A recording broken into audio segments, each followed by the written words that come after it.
Good morning, everybody. I want you to be loud, boys, okay? We're not in the classroom. This is my domain on a football field. I was so pleased this morning when I got the phone call to say we can't do assembly inside, we've got to go outside. And we're on a football pitch. Just a shame I ain't got my football kit on a football. So good morning, boys. Good morning, boys. I'm the guy here today that's going to tell you that absolutely anything in your life is possible to achieve if you want to achieve it. Now put your hands up if you want to be successful in your life.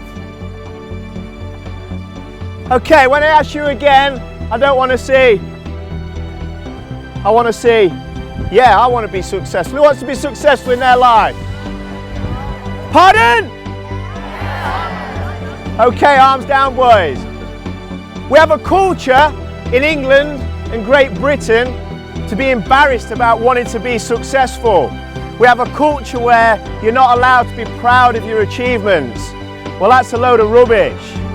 There's a difference between being arrogant and big-headed and being proud of what you want to achieve and what you've achieved. I'll tell you a little story. When I was 9 years of age, I went to watch England play in an under-15 schoolboy game. And all I wanted to do was to get to Wembley Stadium because I'd only ever seen it on television. And I always wanted to go there. It was just like something that when I watched on TV, the FA Cup final and England playing, I just wanted to be there. So on this bus trip, we got to Wembley Stadium. We walked up the steps and I remember looking down onto that pitch and the pitch was just incredible. I walked up them steps and I looked down onto that field and I saw the England players warming up. And I remember that moment now. And when I talk about it, I get excited, as you can probably see.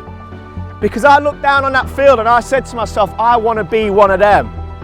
I played for England 6 years later on that pitch against Switzerland. And my school came to watch me. The same headmaster that took me was in the stand watching me as I was singing the England national anthem. We become what we think about. Now, when I asked you if you wanted to be successful, we had a few little hands like this.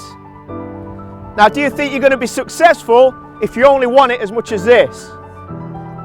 If it was easy to be successful, the whole world would be driving around in Rolls Royce and Bentleys, wouldn't they? It's not easy, it's really tough.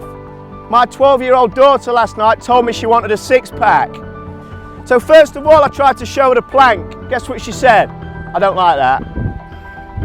Then I tried to show her a windmill, where you have a weight in your hand and you go down. That's no good for me, that aches my arm.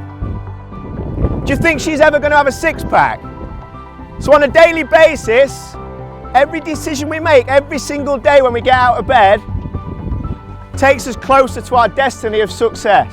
In your life, no matter what age you are, people will always try and criticize you. People will always try and drag you down. Because people that want to be successful are few and far between. And it doesn't make people feel good that aren't successful. It doesn't make negative people feel good. So if you're in the classroom and you want to focus on what that teacher's telling you, because you want to be the best maths teacher in the world, you want to be a scientist, you want to be a lawyer, you want to be a solicitor, don't get dragged into what your friends think you should be doing. Do what you feel you should be doing. You should be listening to that guy. Who wants to be successful? Who wants to be successful? Who wants to be successful? And sit down, boys. Well done.